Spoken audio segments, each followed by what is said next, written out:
Very often, new clients might come in with a history of low back pain and might be currently suffering with low back pain and stiffness. As a coach, one of the first things I always want to look at is their ability to disassociate the movement in their hips in the movement of their lumbar spine and pelvis.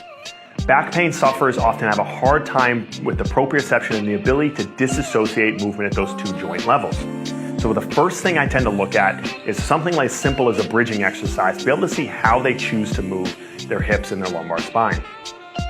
What I simply have the client do is lay on their back with their knees bent and their feet flat. And I first just want to see what strategy they use to bridge their hips. So I'll ask them to lift their hips up.